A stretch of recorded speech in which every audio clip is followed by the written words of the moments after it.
Okay, good morning, everybody. The purpose of today's webinar is to make the case for cancelling the Silvertown Tunnel project. Just before I go on, can I ask any panelist that has not muted their microphone to do so? We're getting a little feedback there. So good morning. My name is Simon Pirani. I'm facilitating today. I live in Greenwich. I work as a researcher of energy, and this summer I wrote a report about the tunnel project entitled Stop Digging. You can find that on the Transport Action Network website. We have two panels of eminent speakers. Each of those panels will last about 40 minutes. Before I introduce the first panel, on behalf of the coalition, some key points about the project. First, if ever built, the tunnel would be a 4-lane motorway next to the Blackwall Tunnel. It would bring tens of thousands of new vehicles a day into Newham, which already has the worst air pollution problem in the UK. And this additional traffic would join feeder roads that are already saturated. The tunnel project's expected to cost £2 billion, twice the original figure. And the Greater London Authority plans to collect this by raising tolls. We say that if such a sum is available, it should be spent on infrastructure that reduces traffic and reduces carbon emissions, such as public transport, cycling, and walking. The tunnel, if built, would cause the total volume of traffic to increase. It would have dedicated lanes for heavy goods vehicles, but no provision for cycling. Transport companies are already planning to build big lorry depots on each side of the tunnel. One of these is boasting that it would be the biggest such depot in Europe. These points and more will be discussed by our panelists. During both panels, the chat function is open to all of you in order to ask questions. After the initial presentations, we'll talk about as many of those questions as time allows. So I'm delighted now to welcome our first panel. We're going to have Phil Goodwin speaking about transport, Jaizi Kuriakose and Joanna Hague talking on climate issues, and Ian Mudway and Jenny Bates on air pollution. So our first speaker is Phil. He's Emeritus Professor of Transport Policy at the University College London and one of the foremost experts on transport in the UK. We're delighted to have him with us.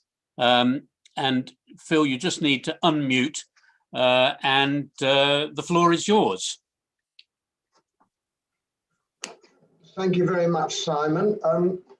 So the formal appraisal of Silvertown Tunnel claims to follow DFT guidelines as they were at the time, fairly closely, and that's mostly true. It does still leave some controversial features which have been discussed over and over again on development, on the benefits of residents swapping jobs across the river, of taking time savings, averaging a pence per day and adding them up for 60 years into the future, and the need to charge all users of both tunnels in order to stop the extra capacity generating more traffic than the rest of the network can cope with. People here have been indignant about these methods for years, and the TfL consultants and TfL's own in-house team feel insulted by that. And they say, but look at the benefit cost ratio, the BCR. Now, we could go into another round of semi-technical argument about all this, but it seems to me that would miss the point, because last week, the Treasury published a review of its own guidelines for appraisal, which underpin both the DFT and the TfL methods. And the Treasury now says, I'll quote here, while the BCR, the benefit cost ratio, is a useful metric for capturing quantifiable costs and benefits, there is a tendency to place an inappropriate emphasis on it. Considerable time and effort is expended to boost the BCR, that's their word, boost the BCR, that would have been better spent developing and testing the other elements of the business case, including its strategic coherence, risk management, and the implications of significant unquantifiable factors. Now, many transport professionals have been saying that for years, but no matter, the Treasury hasn't, and now they are, and they're right. So I just want to move to the first of the Treasury's points about strategic coherence. Let's go back to the Mayor's transport strategy. At its heart is what they call bold aim for 80% of all trips in London to be made on foot, bicycle, or using public transport by 2041. That's much sooner than the timescale of the tunnel. It's built round a large reduction in car use, that's more than a third, with serious reallocation of road space to walking, cycling, and public transport, of which the recent arguments on LTN are just a minor foreshadowing. In the longer term, the Mayor's transport strategy discusses a London-wide per-mile charging system, a single unified scheme which takes into account congestion and emission and health and the economy and the environment and safety and fairness and social inclusion.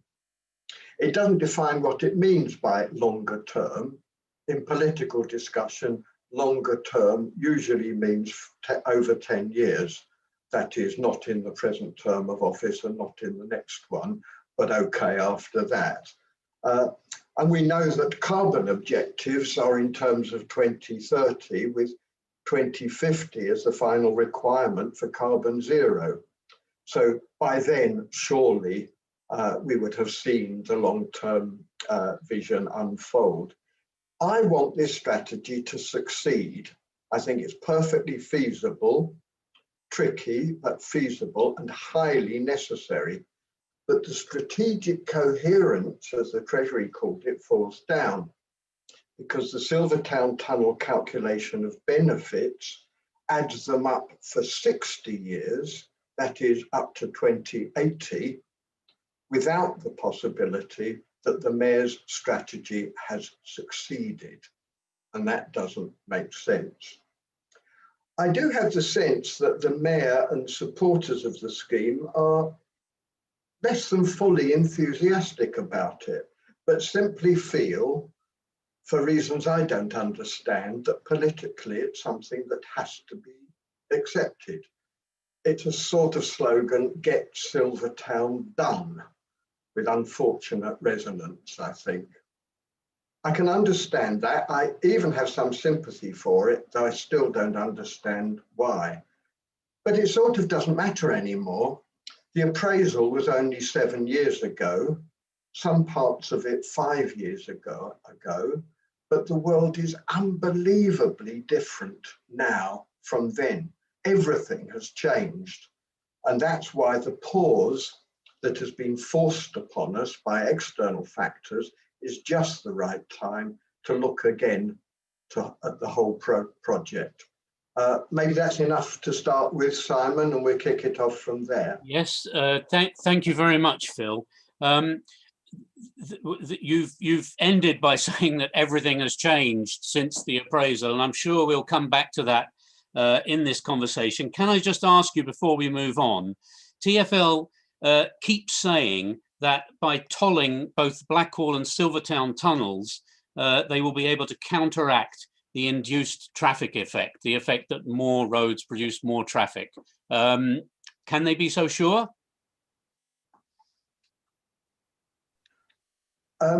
Well, being sure about anything is putting it a bit too far. It's clearly possible that there must exist some level of toll that would choke off enough traffic to make sure that, that the total traffic volumes don't increase. that's technically possible. There must be some value. There would be some value at which nobody would use the tunnels at all. The problem is sustaining that in a situation where traffic grows against political opposition, against changes of policy by the current administration or by a new unpredictable administration, which has an entirely different pattern of benefits. And that makes a strategy which relies on maintaining a fairly high level of price for a facility that the authority has argued is essential, is actually rather a difficult political strategy to maintain and vulnerable. Okay, thanks very much, Phil. Now, moving on to the issue of London's climate targets, I'm going to ask JC Kuriakose from the Tyndall Centre for Climate Change Research to speak. JC, you've sent me a couple of slides. I'm going to try to share those now, but please, the floor is yours. Okay, thank you.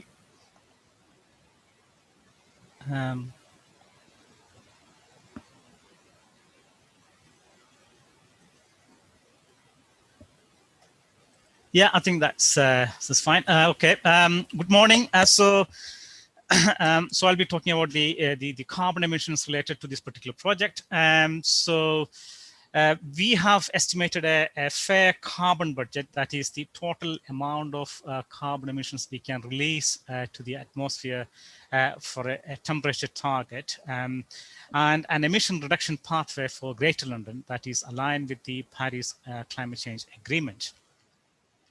So based on the global budget that is provided in the IPCC's special report for 1.5 degree published 2 years ago, and using a fair allocation to Greater London, we have estimated a carbon budget of 204 megaton CO2. So that's from 2020 onwards. So that means if London emits CO2 at 2017 rates, London will exhaust the budget in about 7 years' time.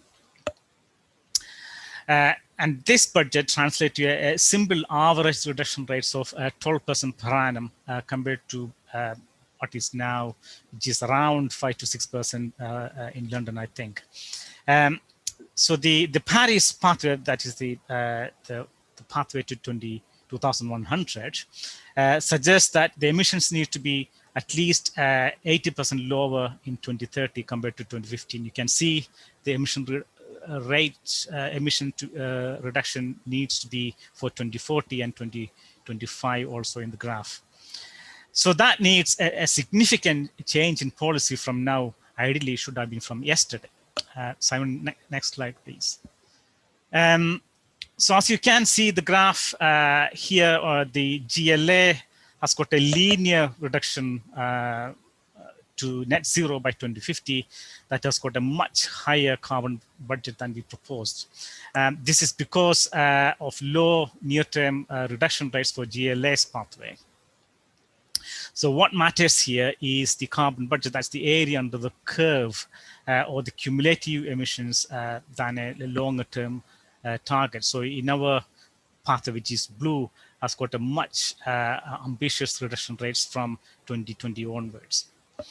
Now in London, about 25% of all energy-related CO2 emissions are from transport sector.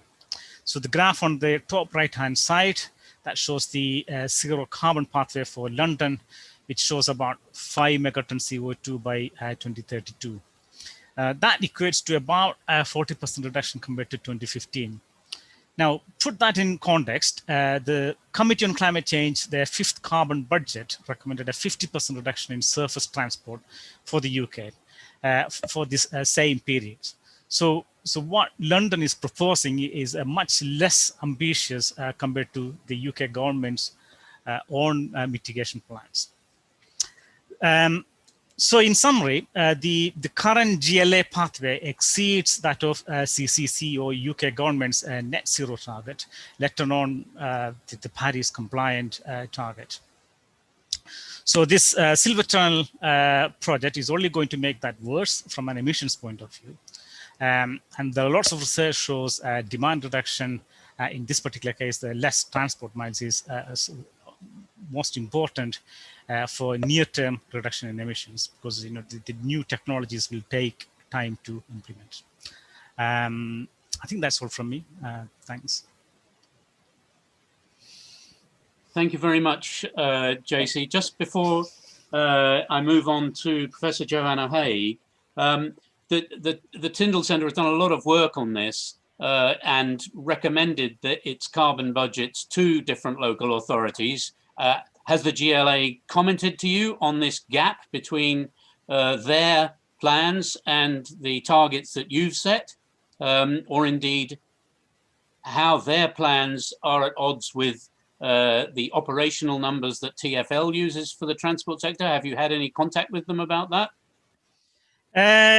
Well, we have engaged with several local authorities and combined authorities across the UK. The GLA is certainly aware of our approach.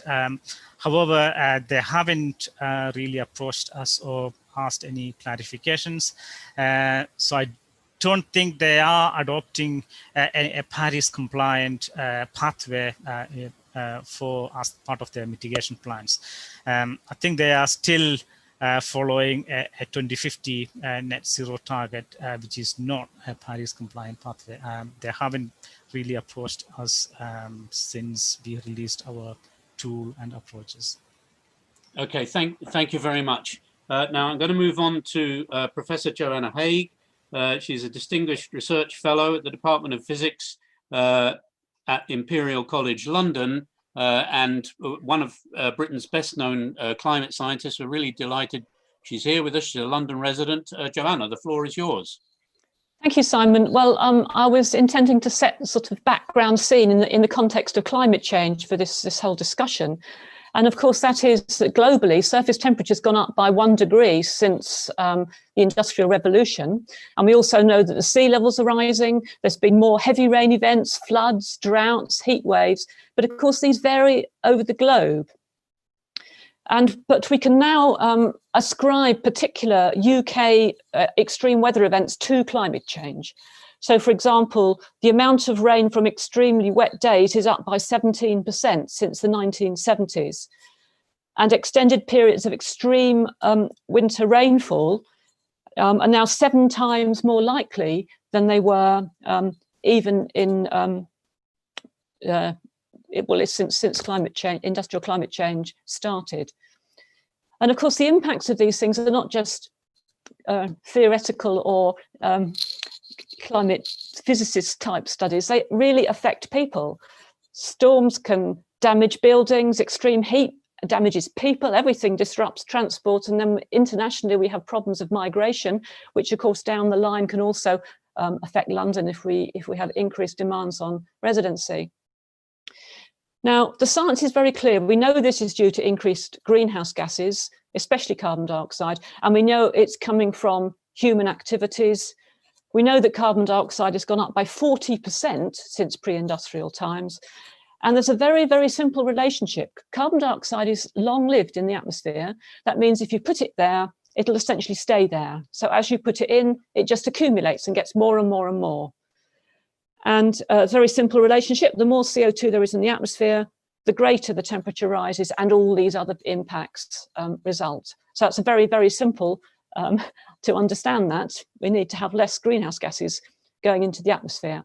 And as Jay has already described, the United Nations has known about this for some time and set up its Framework Convention on Climate Change in 1992. And it's really been not much more than a talking shop, really, until the Paris meeting in 2015, where there was extraordinary unanimous agreement of 197 countries that were there to try and keep global warming to less than 2 degrees and to try and keep it to less than 1.5 degrees. Now, that is remarkable that agreement should be made. But of course, it comes down to whether anybody's going to do anything about it. And we know that we need to get at least under 1.5 degrees by the end of the century to save anything like the devastating impacts that are going to happen from climate change. So how are we going to do that? Well, it means that we need to get globally, we need to get greenhouse gases down by 40%, 45% by 2030. So by the end of this decade. But the UK needs to do more because it's contributed more in the past and because it's doing more now. And in fact, in the UK, CO2 emissions have been going down since 1990, but not by as fast as the Climate Change Committee says that we need to do it. And as Jays has already described, we now need to get CO2 emissions decreasing faster. And it's quite remarkable that Boris Johnson has actually seemed to be at least a little bit on message now. Yesterday, he made the announcement that UK would commit to 68% of its 1990 values by 2030. And that's great. But of course, there's nothing really there in how it's going to do it. And it all comes down to all the different sectors doing their bit. So globally, and you hear a lot about power generation, of course, that's very important. Globally, power generation is responsible for 25% of CO2 emissions, and transport's only responsible for about a seventh. But in the UK, it's the other way around. Surface transport's responsible for about a quarter of our emissions, and power generation for less than a seventh. And it's surface transport that's actually been rising since 1990, whereas nearly all the other sectors have been declining, particularly power generation. So we all need to do things to get this CO2 emissions down, but particularly the transport sector. And of course, in London, that's a huge component of what its CO2 emissions are. So it matters to us globally, but it matters very much to us locally too, and we all need to be on board. Thank you. Thanks very much, Joanna. Just picking up on your point about transport there, would you agree that there's a connection between transport infrastructure, which is what we're dealing with in the case of the Silvertown Tunnel, and transport? We can all try to go to the shops by bike rather than car. Those are individual efforts that we all know will help a little bit. But there's an issue about infrastructure here and the sort of transport system that we're going to have in London in 10, 20, 30 years' time. Can you say? Yes, of course. Individuals can do their bit, and that's all good, and we should all try. But what people will do really is what's going to be easiest and cheapest for them. And if the government makes it easier for people to drive cars and all the rest of it, then they're going to be driving cars. If the local authority and the government make it easier for people to go on public transport, that's what they'll do. So it's very simple. It's a question of incentives. Thank you, Joanna. So that's two very, very sobering comments on climate change. We're going to move on now to air pollution. Dr. Ian Mudway at the School of Public Health, Imperial College London. We're very, very pleased to have you with us. The floor is yours. Well, thank you very much for having me. I think my job here is quite straightforward because I just have to tell you what the evidence is that air pollution from traffic is bad for the health, and perhaps to give some sort of update on where the science is. Now, I think that's important because very often when people are trying to titrate policies to do with public health and the economy, they get rather preoccupied with legal compliance. And one of the things I want to point out is that the legal frameworks are decades behind where the science is. And so there's a whole precautionary argument here, which I think has to be taken into consideration. So whilst I think we have to acknowledge that air pollution has improved in central London because of the ULEZ, I think we have to also understand that not all pollutants have improved. So whilst we've seen improvements in nitrogen dioxide emissions from diesel vehicles, PM 2.5, or the very fine particles in the atmosphere, have been relatively resistant to change. And if we look at the recent evidence in London about PM 2.5, and these are studies from London relevant to our inner London populations, we can say that publications over the last 2 years have demonstrated that children have stunted lung development. They've demonstrated that adolescents and adults have poorer mental health, increased rates of anxiety, increased rates of depression. They've demonstrated very strong associations between dementia risk and dementia outcome. They've demonstrated risks for low birth weight. They have demonstrated links with preterm birth and stillbirth. And that is in London now. And in all of those papers, the pollutants and some of the pollutants which are linked to those associations are PM2.5. And very often they are PM2.5, not from the exhaust. They are non-exhaust derived PM2.5. Particles derived not from combustion, but particles derived from tire and brake wear. And heavy goods vehicles make a considerable portion of this. In fact, a larger proportion of PM2.5 by mass comes from these non-exhaust sources than actually comes from the tailpipe. And the science is beginning very strongly to suggest that they are not neutral to our health. And so what we need isn't something which keeps, it's not just cleaner vehicles we need. We absolutely 100% need fewer vehicles, and we need fewer vehicles which are contributing significantly towards emissions that we already know are adverse to health. Now, we've had a conversation about costing.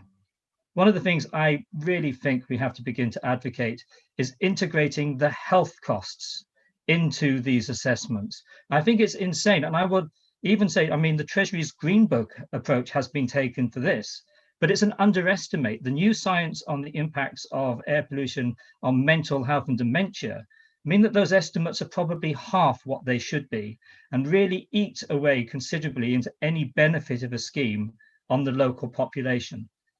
And so for me, I would say that the science is saying be very careful here if you want to increase traffic within an urban area, especially urban areas of high social deprivation. Be extremely cautious. Policy should attempt to do no harm.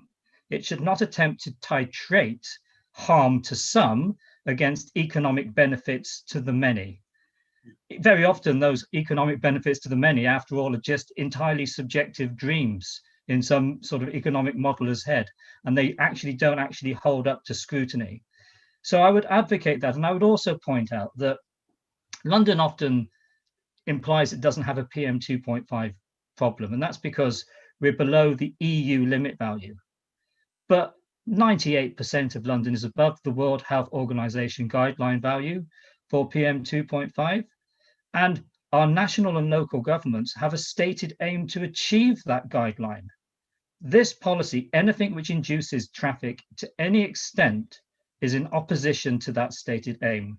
And therefore, I think there's a very strong argument for opposing anything which will lead or indeed just prevent reductions in those particular pollutants. Thank you.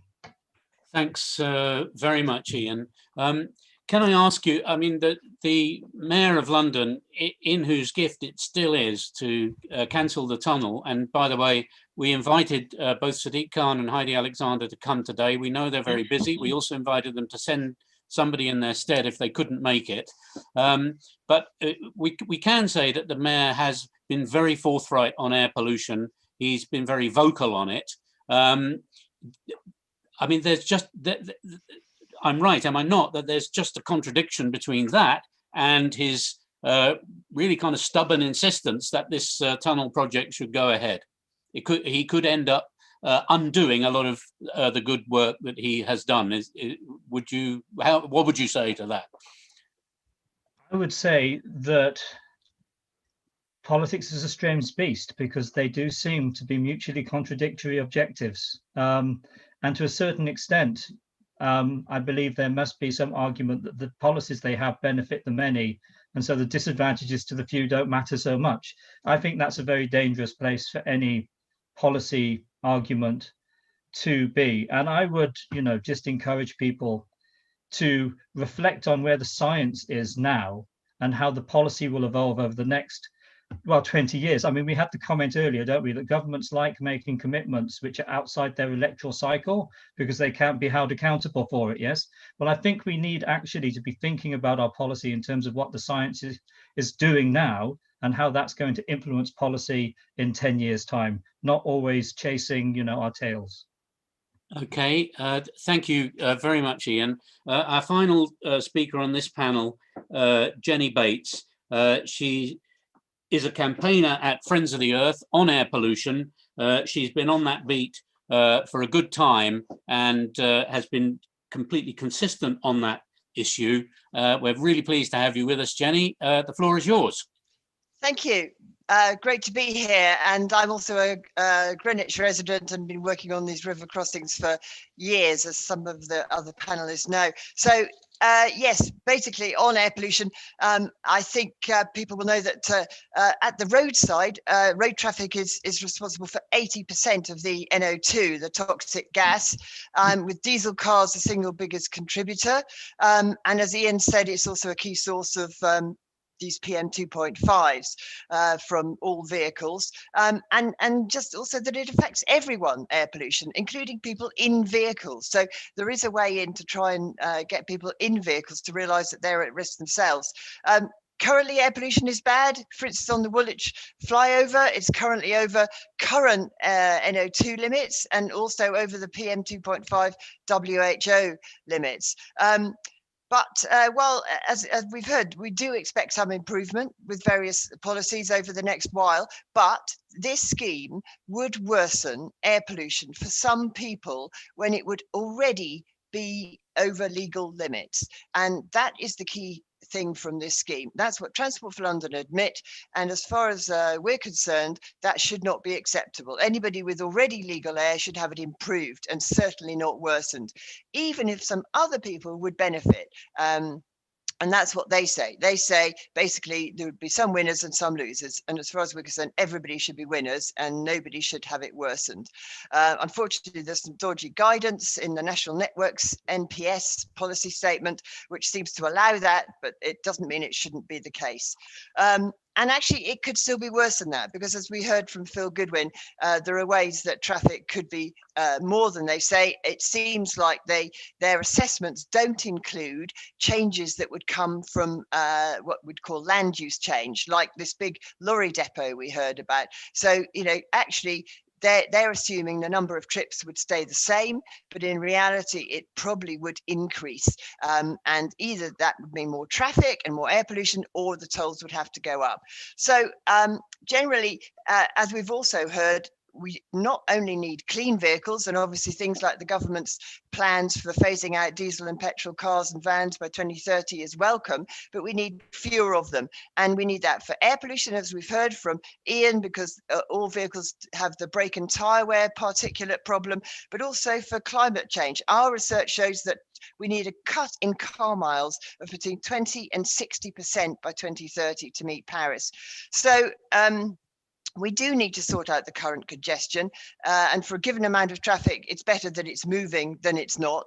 But the answer to congestion and for the need to cut traffic, the answer is absolutely never to increase road space. So basically, we've got to scrap this dreadful scheme and have a look at a full package of alternatives. And that's something Transport for London has never looked at. They've looked piecemeal at little bits of alternatives, but never a full package. And it needs to include how you could change the road layout on the Blackwall approach. As we've heard, a London-wide road user charging would change things completely, and more money in the good things, active travel and public transport. So that's really the way to go. And air pollution is so serious, and it just should not be increased for anyone, as they admit it would. Thanks very much, Jenny. Now there's questions piling in here on the chat. I'm going to come to those, but just before I do, could I ask you, we all know what happened in that first bit of the lockdown from March until about June. In terms of the air clearing, the streets clearing. I mean, round here, I'm in SE18, it was wonderful. It seems to be a case of so near and yet so far.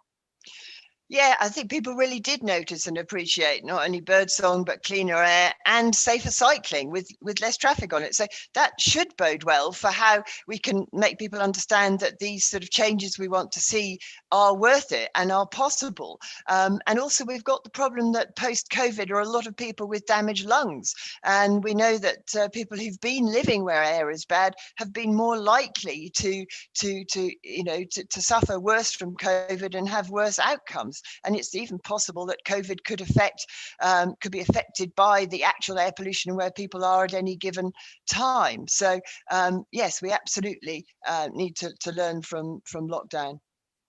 Thank you very much, Jenny. Now, there's several questions here from the audience that I'm going to ask Phil first of all. You mentioned towards the end of what you said, all the things that have changed since the appraisal had been done. And I'd just like to ask you, Phil, to just put a bit more flesh on the bones of that.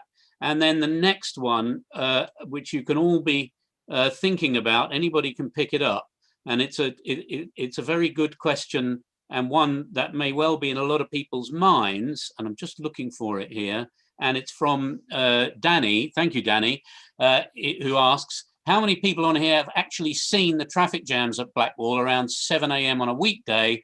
The pollution from current stationary traffic must be horrendous and needs to be reduced. The panel isn't addressing that. So Phil first, and then anybody who wants to pick up that question. Yes, thank you, Simon. I mentioned the appraisal system itself is right on the threshold of quite fundamental changes. We talked about carbon and the importance of the new targets and what effect that will have. We talked about air quality and the new science on that. All that changes the framework of how important these things are in the equation. What we haven't mentioned is that TfL's funding is itself going to change fundamentally, and already has started to, because funding, we know, is going to be very, very tight for the whole of the next, this and the next mayoral term and beyond. So that means something has to give. Very large, expensive projects are one of the things in the sight of that. And of course, another thing in sight would be the revenue implications of a single London-wide charging system reflecting air quality and carbon, as well as the transport objectives. That would change the traffic levels, and that means that the business case for the Silvertown Tunnel scheme as it is currently gets undermined because it's not providing the resource for the traffic levels that will obtain. COVID has given us great insights into behavioural change, which haven't settled down yet, and we don't know how they are going to settle down, but they do. There are deep structural changes going on, including the role of the journey to work, which are going to change travel need. There's Brexit, which nobody knows how to talk about, but which is going to have a fundamental change in the geographical pattern of international transport of goods, including its effects on Dover and therefore East London. And we've also got new research on behavioural demographics and what's changing there, which are different from the forecasts that have been made. And we know that the issues of equity are very much more sensitive and important than perhaps we thought so. So that means that even though the appraisal of the tunnel was only, well, 7 years ago in some respects, 5 years ago in others, the world that it was appraising against has changed so fundamentally that the calculations really don't mean very much anymore. Thank you, Phil. Right, we're slightly pressed for time here. I'm going to ask the friends who are operating this wonderful technology, which we've all come to love and hate during lockdown. Could you please copy the whole chat, and the questions that need answering, which we don't get to, I am committing to distributing to the relevant panelists, and we shall try to collate all that and send it out afterwards, because there's a lot of stuff here. I'm just going to take two more really quickly, because we've also got a second panel which is champing at the bit. So the first one I already said, how many people have actually seen the traffic jams. There's the pollution from the stationary traffic has to be addressed. Anybody got anything to say about that? And then another one that I want to highlight is from Ferdy. Thank you for your question. He says that, and this is to either Joanna or JC, that the science on climate change is clear and alarming. All our interactions with politicians prove that they still don't get it. As scientists and climate experts, any suggestions how we can get it into their heads? So anybody on the traffic at 7 a.m. on a weekday? Ian, yeah, please. So yeah, I think Danny would like an answer to his question. So the first thing I'd say is I live in South London. So do I know about that congestion? I know about that congestion extremely well. I live in New Cross. So, I'm often around that area and I know what it's like. My fear is that we don't solve that problem by the Silvertown Tunnel. It goes down for a while and then we end up with twice as much congestion everywhere, and we shift congestion from one place to another.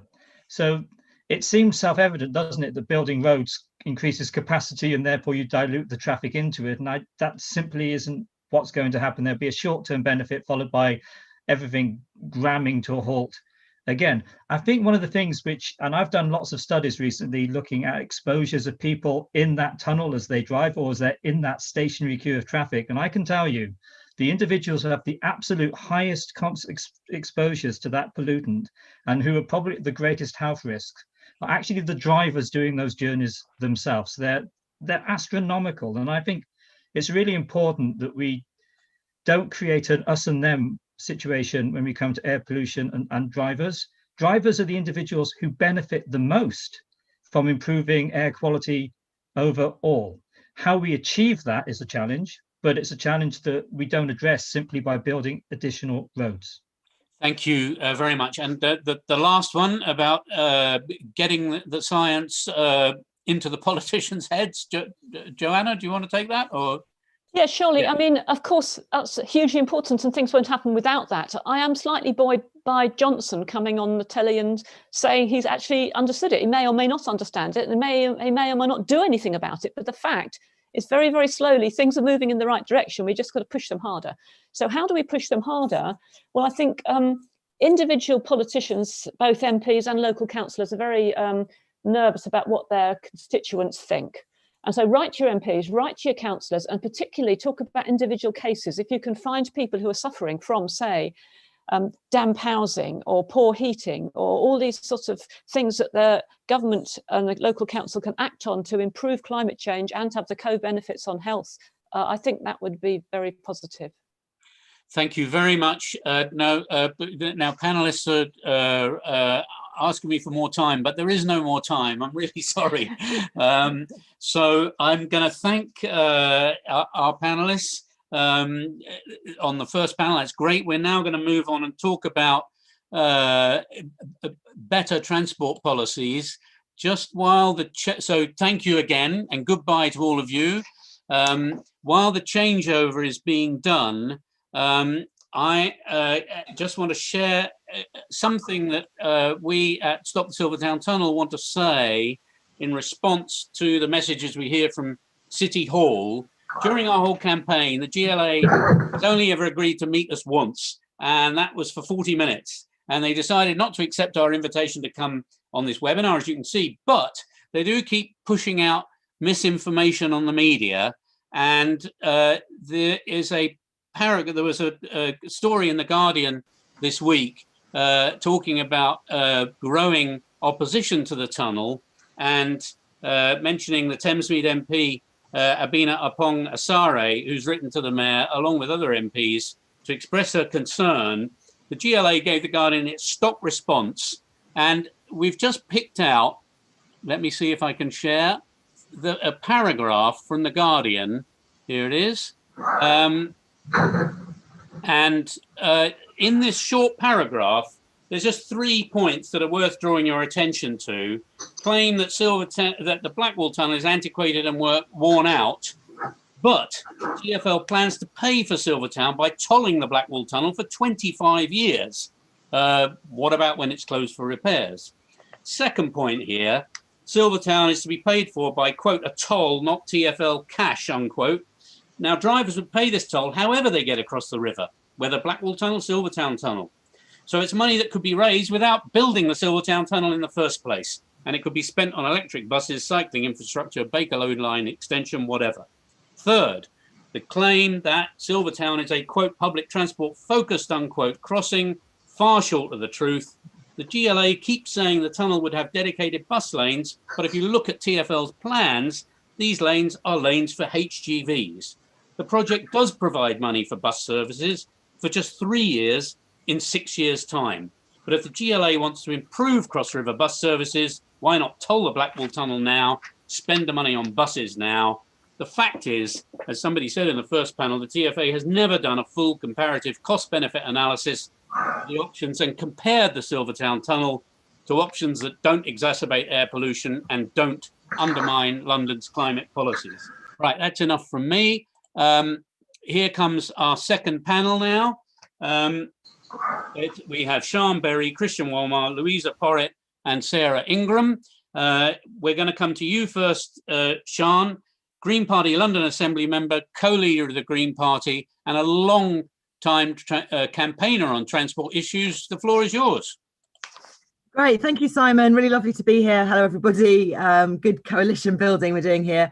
Yes, I'm a Green politician, but I've also been a road campaigner for many years. And this road is an absolute classic of the genre of what I call zombie dinosaur roads, because they keep coming back. My colleague on the Assembly, Caroline Russell, wrote to the Mayor recently and said this tunnel belongs in an archive along with all the other plans for motorways from the 1980s that would carve up London. And she's completely right, basically. But yeah, the thing about zombies in all good zombie films is that they die at the end of the film. And the political history of this road is one of continual defeat, going right back to the Ringways plans and the 1980s plans, and most recently the Thames Gateway Bridge in the late 2000s. Objectors there, funded by a Green amendment to Ken Livingstone's budget, won those arguments about pollution, about traffic generation, and about imposing harm on London's most deprived areas, and that was defeated too. So we can do this again. And the question is, what's the alternatives? Well, you know, we could be the greenest city in the world, but that means leading the way in every way on transport, on greener transport and greener ways of paying for the investment we need in walking, in cycling, in public transport, that will get us to our climate goals, that will get that pollution down and lead to our legal agreements being met. Now we've pestered the Mayor for far too long on all this. Most recently, my colleague Caroline exposed the fact that it's going to cost £2 billion now, double the estimate they were giving us a year ago. And this will all come, as was mentioned, from tolls from drivers using this few kilometres of roads. And the answer lies in a much fairer, greener way of doing things, a smart, fair, privacy-friendly road charging system that covers all of London, not leaving it up just to public transport fare payers to cover all our costs and all the investment that we need. And I'm not scared to push for that at all. I will say it as many times as you want. And it's not too late. This can be cancelled. I said to the Mayor just before he signed the contract for it, you know, it's not too late. And there's a lesson here in the Garden Bridge fiasco that led to tens of millions being cost to Londoners from decisions that Boris Johnson made just in the last few months of his mayoralty. Now, we can't have Sadiq Khan doing the same thing, but we are starting to build up that coalition that's defeated roads like this before, where we've got residents, where we've got parties, different parties ganging up against him. So we can threaten his power. We can threaten him with a new mayor, I would say a Green mayor, but there are other alternatives available. And we can certainly threaten him with more assembly members who are opposed to his plans from all parties. This kind of coalition is what's worked before, where residents, experts and different parties all come together. So I say let's keep pressing on. It's not too late. He will feel the heat as the election approaches, and we can win this and kill off this zombie for good. Thank you. Thanks very much, Sian. Just on that last point, a really quick question. We had a session the other week with and James Marriott from Platform London, who was a big campaigner on roads and other issues, environmental issues in the 1990s. We were talking about how to campaign. And James said, look, they're going to go ahead, they're going to go ahead, they're going to go ahead until the last minute when suddenly they're not going to go ahead. Could we reproduce that effect again? Yes, I think so. I mean, you know, we are right here. Look how right we are. All the evidence we heard from the experts. People never seem to learn that building new roads creates new traffic, but it does. And this is a hugely expensive scheme. And now we've seen, for example, the government are talking about doing road charging now. This is something that, if it happened, would destroy the business case for this road and make it really difficult. You'd have to pull that £65 million a year for 25 years out of the other income that you're getting from road pricing, when the actual case for the road disappears altogether. So yeah, it makes no sense politically. Sadiq Khan ought not to be digging his heels in on this. He ought to be being sensible and listening to other parties. He does this sometimes on other issues, so there's no reason why we shouldn't be able to persuade him this time, except that, yeah, he's still digging his heels in. So we've got to redouble our efforts now. Thank you. Right. Okay. Let's straight on with our next speaker. We're really delighted to have with us Christian Walmore. He is a long-term activist in the Labour Party, but he's also a writer on transport and a campaigner on transport. Christian, the floor is yours. Thank you very much. And long-term is indeed the case. The first political activity I was ever engaged in was trying to fight, and successfully as it happened, against the motorway boxes in the centre of London, which would have turned us into a mini version of Los Angeles. And I do despair here to some extent. I mean, why am I here yet again arguing the same sort of things that we've been arguing about for 30, 40 years? As Sean said, you know, it is like a zombie that refuses to die. This idea that you can solve things by building more roads. I mean, Phil Goodwin, who was on here earlier, you know, was the author of a report for SACTRA, which is 40 years ago, which pointed out that you get induced traffic if you build more road capacity. You know, I've fought other battles. I remember going on the M11 extension bit, and yet yesterday I was speaking at a meeting about taking out the Kensington cycle lane. You know, when will these people ever learn? Why do we not kind of recognize that if we want some sort of different city, there is a bit of a price to pay. Yes, there's a bit of inconvenience for the odd motorist. Yes, sometimes you know, it might be slightly more difficult to jump in your car, but it will be probably a lot easier to cycle or walk or use public transport or whatever. Why have we not learned these lessons after all this long period in time?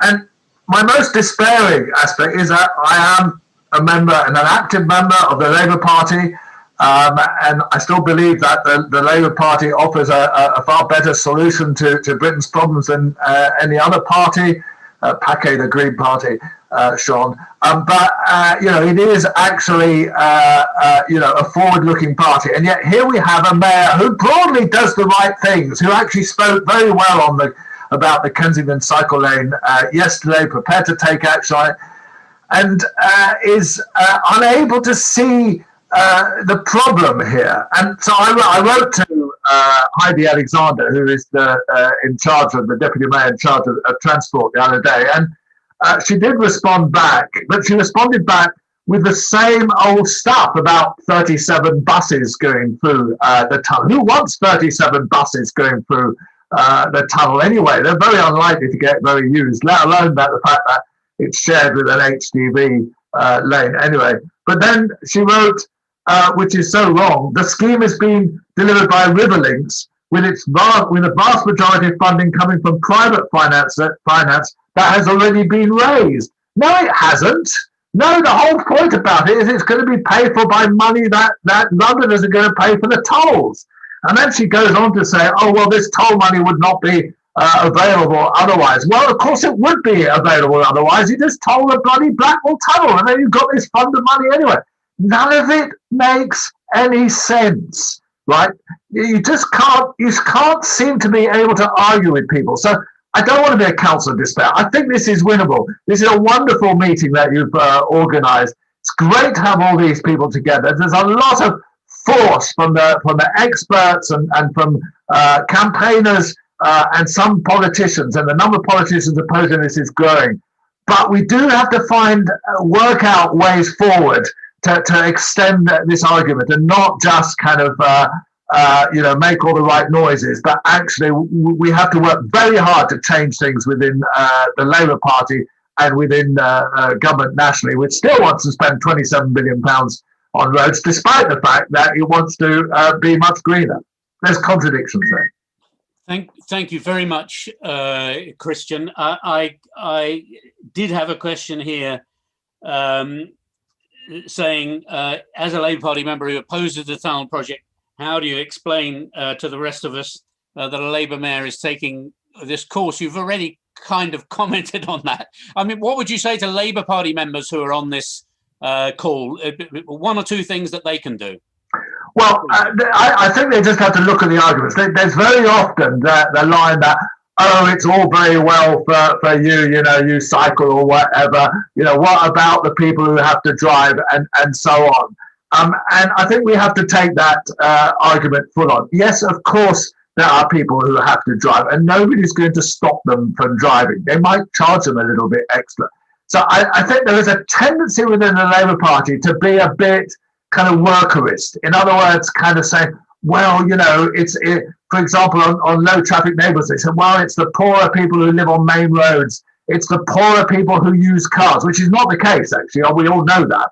But sometimes the argument is, oh, well, something actually have to use their cars. What about the minicab drivers, the Uber drivers and whatever? And you just have to say, well, yes, there will be a little bit of pain from some people, but then you have to reiterate the arguments about climate change and particularly the arguments about local pollution. That is killing people. There's not enough kind of knowledge about the fact that it actually kills lots of people every day. And that's something that we have to address full on. And we have to work out a way forward that this can be cancelled. That's the difficulty. Okay, that's fine. We actually have a question in the chat I've seen about cancellation costs. So we'll move on, but that's something we may try to come back to if there's time. Right, next, we're delighted to have with us Louisa Porritt from the Liberal Democrats, former member of the European Parliament. Louisa, the floor is yours. Thank you, Simon. I'm delighted to join you today as the Lib Dem candidate for Mayor of London, and it's great to be here in a cross-party capacity, including alongside my colleague on Camden Council, Sean. This is a crucial moment for London. We're facing a triple whammy of Brexit, COVID-19 and the climate emergency. But I believe that with big ideas and urgent action, we can lead a strong, fair and green recovery. The urgent action we need on the climate emergency is to stop the Silvertown Tunnel. It's not too late. Major works are yet to begin, and COVID-19 has shown that governments can change direction quickly if they want to. It's essential Sadiq Khan wakes up and understands what the future of this city looks like. The Silvertown Tunnel makes no sense environmentally. Simply building this motorway under the Thames will have an immense carbon impact. No major road project has ever reduced road traffic. As you all know, the opposite will happen. It makes no sense economically either. We know the true cost of this project is already £2 billion. Tolling as a cost recovery mechanism is senseless. And that makes it in the interest of the project for lots of cars to use the crossing. There are far smarter ways to charge road users in the 21st century, and we need to be looking to the future. It makes no sense to pursue this project at the expense of clean public transport. From tube line extensions to pedestrian and cycling bridges, key public transport schemes are getting scrapped on Sadiq's watch. Yet this road is the project that survives. it makes a mockery of his self-proclaimed green credentials. And that's where the big ideas come in, recommitting to public transport investment, seeing through the cycling and walking revolution, getting our city electric ready. And London needs to lead the way by introducing a smart, fair, and green road pricing system. It's great to see some agreement around the table on that already. It's incredible that a Tory Chancellor is considering road pricing nationally before a Labour Mayor of London. And as a Liberal Democrat Mayor, I'd be pushing my way to the front of the queue and insisting London gets the devolved powers it needs to trial this system early. Now's the moment. All the hard work that you brilliant campaigners have been doing will not be for nothing. Common sense has to win the day. I believe we can stop this tunnel, but I also want more than that. I want more ambition for our city, to have London leading the way on green transport initiatives, not just in the UK, but globally. With the right leadership and by bringing Londoners together to realise our city's amazing potential, I think we can achieve anything. Thank you, Louisa. Thanks very much. Just on transport and social inequality, you've mentioned road charging and so on. Public transport, is that part of the answer to a transport policy without the Silvertown Tunnel? Of course, we're always going to need a public transport system. We're always going to need our bus and tube services. But we've seen actually the limitations exposed by the pandemic on the way that our system is currently funded with an over-reliance on fares. So I think this has really brought to the forefront the arguments as to why we do need to introduce a road pricing scheme in order to sustain our public transport network in the future. I don't agree with the political games the government has been playing with our system at all. I think it's completely wrong that the mayor has kind of been held hostage in these negotiations, and that London's been treated completely differently to other parts of the country where private rail companies have had guarantees. But we do need a long-term solution as well, because I think this trend of home working is going to be with us to stay. Even if some people go back to their offices, we're not going to see the level of demand for working in the centre of London as we did before the pandemic. So we need a system that will fund our public transport network in the future, so that we can keep it going for those who need it. But there needs to be a whole mix of clean transport options, and that includes promoting active travel as well. So instead of investing in this project, the mayor could be investing in the Rotherhithe Bridge to promote more walking and cycling instead. Yeah, okay, thank you very much, Lisa. Now, our last speaker is Sarah Ingram from Extinction Rebellion Greenwich. And I just want to say that this campaign and this coalition would not exist if it wasn't for Extinction Rebellion Greenwich, because in fact, the energy that they generated over the past year and a half on this has enabled the campaign, which was going for a long time with people like Victoria Rance, who's going to come on at the end. It was going on for a long time, but it got a whole new shot of energy from Extinction Rebellion and their readiness to take non-violent direct action on issues such as the tunnel. So we're really pleased to have Sarah here. Sarah, the floor is yours. Thank you, Simon. I'm feeling rather daunted speaking on such an esteemed panel, but I'm gonna do my best to kind of not let the side down here.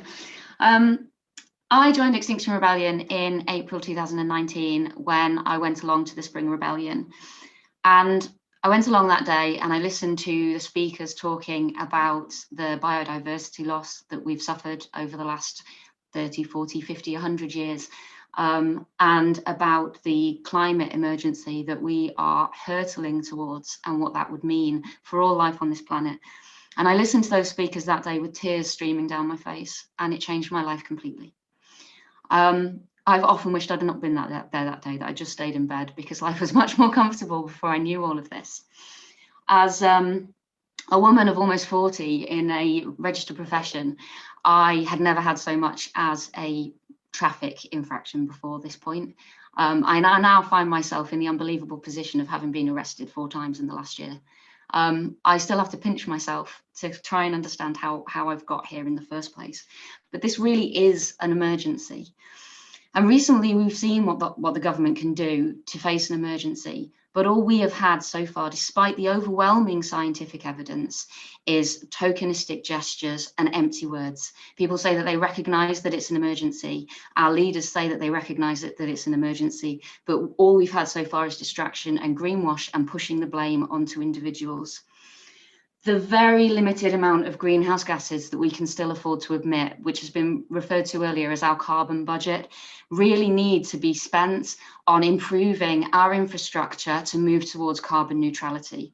That money needs to go to changing our energy systems to work on sustainable sources of energy.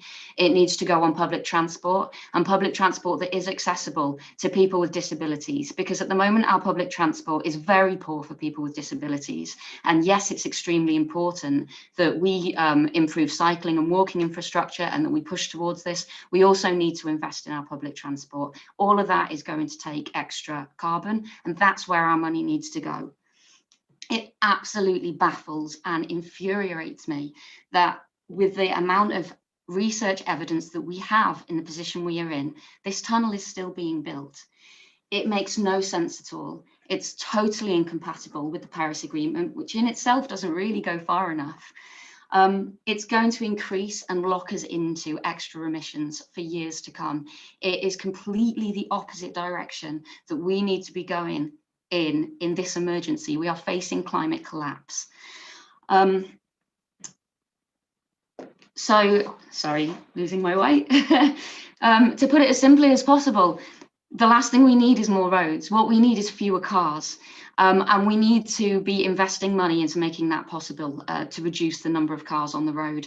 We need to be reducing the number of HGVs that are coming into London. We need to be changing our mindset in all kinds of reasons. We don't need all of the stuff that these HGVs are bringing. And COVID has really given us an opportunity to think differently about our priorities. What we need at this point is a system that places people and planet over profit, and we really don't have that at the moment. And that's one of the reasons or the main reason that Extinction Rebellion have come into existence. We're a non-violent direct action group using civil disobedience to place the responsibility and the impetus on those who are in power to make these changes, because they're the ones that need to take emergency action now. It cannot constantly be passed on to the individual. So we stand beside the science that our government are refusing to listen to and act upon due to their vested interests in the status quo and into a system that places all of its value on money and on numbers.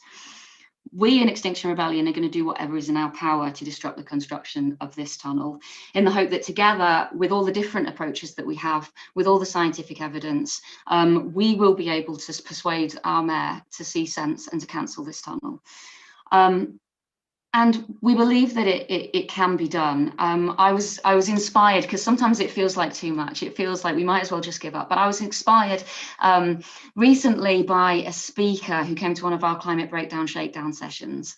And this speaker has been involved in activism for a long time, and has seen these unstoppable projects being stopped before, particularly in terms of road building and gas and oil exploration. And that really inspired me that we need to continue this fight, because everything seems unstoppable until it's stopped. Extinction Rebellion Greenwich have been part of this campaign since the Stop the Silvertown Tunnel coalition came into being, and have done a number of things to do outreach. Whenever it's mentioned in the news, we will see photographs of our wonderful banshees that raise the alarm for the number of people that are dying from air pollution in London. And we also saw 3 brave rebels board a drilling rig in the centre of the Thames back in July to send a message to the construction, the people working on construction, the people investing in this project, and the mayor, that we will fight this every step of the way. So I guess really that's all I can leave you with, that we just need to keep fighting non-violently, obviously, with all of our love and rage, and I'll leave it there. Thank you so much, Sarah. And just an argument which I'm not putting, but I think you've heard many times. I know one of the actions Extinction Rebellion took was to block for a few moments one of the feeder roads onto the A102. What would you say to somebody who said, "Oh, I was driving, I had to go and pick up my children and so on. You disrupted my day." A quick message to that person who might be here with us today on the webinar. Sorry we disrupted your day. I'm sure that in the grand scheme of things, everything was all right in the end. I know that our tactics are not popular at times. I know that people don't like to be disrupted. It is nothing in comparison to the disruption that we are going to see if we don't halt the climate emergency. And I would also like to remind people that we stand on the shoulders of giants. We use disruption and non-violent direct action because it works. People thought that there would never be an end to segregation in the United States. People thought that India would never become independent from the oppression of the Raj. People felt that women would never get the vote. All of those things were achieved, and all of those things were achieved via non-violent direct action. So I really do apologise if people, because people were disrupted that morning, but I think it's necessary. Thanks very much. Thank you. Okay, we're really, really short of time. I've got 2 questions here, and I think that after that we may need to come to the end. Right, the first is from Anne Cross. Anne, thank you. And she asks how much of the support for the tunnel is about the financial aspects of large infrastructure projects keeping GDP healthy. And is this all about the economy? And shouldn't we be looking at different economic models, donut economics or whatever? That's one. Somebody volunteered to pick that up while I read out the second one, which is from Sally Hughes, who's been very active in the community on transport and other issues. And I've just pressed the button and lost it. Here we go. Injunctions to walk and cycle resonate poorly with people who are unable to do either, or whose circumstances are shaped by generations of economic dependency on the car. The economy has to shift to smaller, more geographically circumscribed units so that a 19th century walkable lifestyle is possible for the majority. Many people feel bullied and patronized by the rhetoric of LTNs and so on. If, for example, their jobs are too far to walk or cycle, or I would add to that, if, as in our family's case, you have young children, our grandchildren that have to get from place to place in this present infrastructure. So who wants to answer the question about infrastructure projects? Louisa, go for it. And then we've got one last question from Sally. Yeah, Louisa. So this point about the economy, there doesn't have to be a trade-off here. We can have a green recovery and we can grow sustainably. And I think a really important point has been highlighted there about what is London really? We're a collection of over 600 local economies, local neighbourhoods, and the change that we're already seeing as a result of this trend of home working is actually going to make it easier to make these choices. If you have fewer people having to commute across London in order to get to places to do what they need to, including their work, it's a lot easier then to choose to walk around your neighbourhood. If there are more services available locally, people won't need to go into the centre as much, and equally the centre can become more of a place to live again, as it was when my parents first came to London when they graduated and could live in flats in Fitzrovia, which is just unimaginable to a young person today. So I don't think these things are mutually exclusive, and we should embrace the changes that are already underway in our economy. And actually, by supporting our local high streets all over London, those services will then be available locally that make it easier for people to choose to be in their areas. And therefore, as you say, kind of the incentive for getting around by car is gradually falls away that way as well. Thank you very much, Louisa. I'm going to have to bring this to an end. So I'm going to bring in Christian and then Sian to comment on either of those two questions. And also another one, somebody's asked about, this might be one for you, Christian, or for either of you, the role of, what could trade unions do something about the Silvertown Tunnel? I'll just ask for 1 minute from each of you. I hate to bully, but we're on a time budget. So Christian. Okay, very quickly. Yes, I do think politicians are seduced by grand projet. The odd thing about this one is they signed it at a time when it was already becoming clear that it was not a good scheme, and I've got no understanding as to why they did that, except they think it's free money. The letter from Heidi kind of backs it up. They think that this is not costing them anything. On the second point, we are moving more towards a society that is actually more locally based. And I don't think it's patronizing when we say, oh, you need to cycle and walk more. I mean, most people can walk more.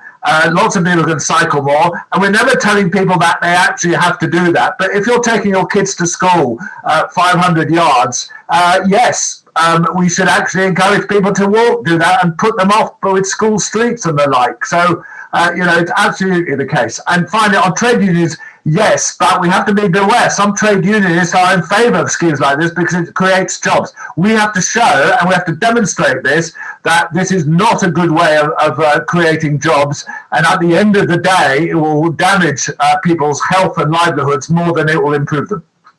Thank you very much, Christian. Sian, last word from you, no more than a minute, and then that'll be us at the end. I'll start then. Okay, thanks. So, yes, I think it's really important to remember that even on its own terms, this scheme doesn't work. So the inspector's report for the Thames Gateway Bridge, very similar scheme, found that it was actually going to cause economic harm to the areas it actually passed through. And that we know that when you build new roads, the traffic comes, you're back to congestion as usual. This doesn't actually help drivers either. And we have to be thinking about enabling people to not use their cars. We do have to do things like Louisa talked about in terms of making sure local economies work, but remembering that not everyone can work at home and some people do need to travel, and we have to make sure this is a proper package that actually fulfills everybody's needs. And I think, between us all, we've got the expertise that can put together the alternative plan that will actually work. And I think what's really coming across to me today at this whole event is how baffled everybody who looks at this closely is by why the mayor is still supporting it. And I think he will come to his senses, and the kind of work that Sarah's doing is really, really important, because one of the most important tactics for road campaigners and campaigners against bad things happening in general is delay by whatever means. Try to delay the contract being signed, but if you have to, delay by getting in front of those machines to stop it starting in the first place, because in so many cases in the past, the decision makers have come to their senses just in time, and we can do this again. Thank you. Thank you all very much. It's been a really useful discussion, I think. We're going to move on now. Just to remind my friends who are pressing the buttons to save all the chat, and we'll do our best to get back to people. We've got your emails. We'll bring it all together and send you an email. I'm now going to ask Victoria Rance. You need to turn on your camera and so on. There's Victoria, and the people who are pressing the buttons will get rid of the rest of you. No offense. And Victoria is just going to let everybody know on behalf of Stop the Silvertown Tunnel Coalition what you can do if you have been convinced by our arguments. Victoria, off you go. Hi, thanks. So I'm Victoria Rance, spokesperson for Stop the Silvertown Tunnel Coalition. I want to say, first of all, thank you to we owe a huge debt to No Silvertown Tunnel, who for 6 years before us were campaigning, and they worked so hard. This was a really informative session. I want to thank everybody who came, and thank you so much to all the brilliant panelists and to Simon. Thank you, Simon, for organising this important initiative. So now we can safely say, in summary, if a future London mayor does decide to act on the climate emergency, the Silvertown Tunnel is a total waste of £2 billion. It should be spent on carbon and pollution reduction.